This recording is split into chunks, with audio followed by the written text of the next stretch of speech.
L'Église catholique fait mémoire de saint Louis de Gonzague, de saint Rodolphe et de Raoul. Saint Louis de Gonzague. Né en 1568 près de Mantoue en Italie, Louis était le fils d'un haut dignitaire de la cour de Philippe II, roi d'Espagne. Tout petit, il manifeste déjà un grand attrait pour la prière et la pénitence. Envoyé à la cour de Florence, Louis étudie le latin et le toscan. C'est un enfant violent et farouchement indépendant, qui n'a alors que 9 ans.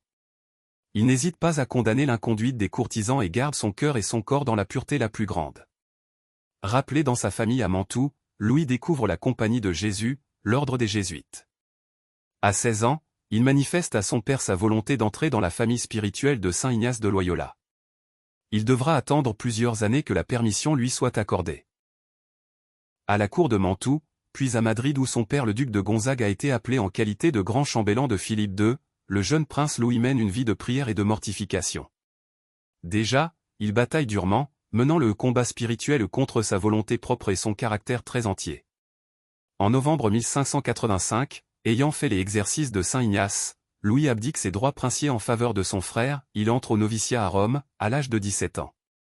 Il prononcera ses premiers voix UX de jésuite au collège romain en 1587. Pendant sa courte et très intense vie religieuse, seulement 4 années, Louis de Gonzague s'engage dans l'étude de la philosophie et de la théologie. Mais voici que la famine et la peste ravagent Rome. Ne tenant aucun compte de sa santé fragile, Louis se met de toutes ses forces au service des miséreux. Atteint par la peste, il se prépare à la mort dans la paix et la joie. Il expire le 20 juin 1591, il n'avait que 23 ans. Saint Rodolphe. Rodolphe est un prénom d'origine germanique qui signifie conseil et loup. Fils du comte de Cahors, il devint évêque de Bourges en 840.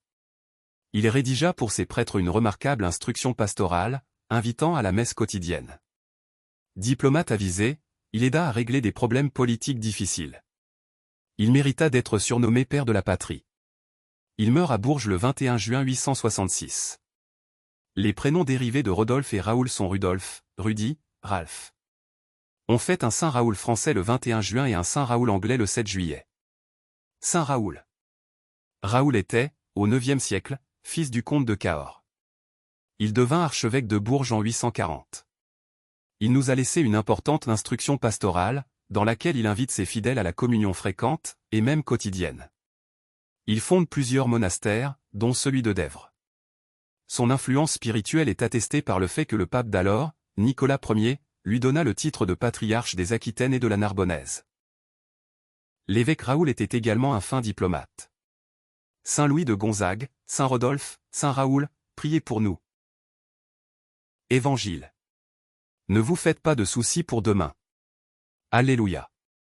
Alléluia. Jésus-Christ s'est fait pauvre, lui qui était riche. Pour que vous deveniez riches par sa pauvreté. Alléluia. Évangile de Jésus-Christ selon saint Matthieu. En ce temps-là, Jésus disait à ses disciples: Nul ne peut servir 2 maîtres. Ou bien il haïra l'un et aimera l'autre, ou bien il s'attachera à l'un et méprisera l'autre. Vous ne pouvez pas servir à la fois Dieu et l'argent. C'est pourquoi je vous dis: ne vous souciez pas, pour votre vie, de ce que vous mangerez, ni, pour votre corps, de quoi vous le vêtirez. La vie ne vaut-elle pas plus que la nourriture? Et le corps plus que les vêtements? Regardez les oiseaux du ciel. Ils ne font ni semaille ni moisson. Ils n'amassent pas dans des greniers. Et votre Père céleste les nourrit. Vous-même, ne valez-vous pas beaucoup plus qu'eux? Qui d'entre vous, en se faisant du souci, peut ajouter une coudée à la longueur de sa vie? Et au sujet des vêtements, pourquoi se faire tant de soucis? Observez comment poussent les lys des champs. Ils ne travaillent pas, ils ne filent pas. Or je vous dis que Salomon lui-même, dans toute sa gloire, n'était pas habillé comme l'un d'entre eux. Si Dieu donne un tel vêtement à l'herbe des champs, qui est là aujourd'hui? Et qui demain sera jeté au feu? Ne fera-t-il pas bien davantage pour vous?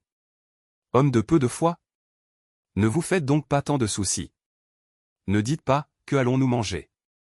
Ou bien, que allons-nous boire? Ou encore, avec quoi nous habiller? Tout cela, les païens le recherchent.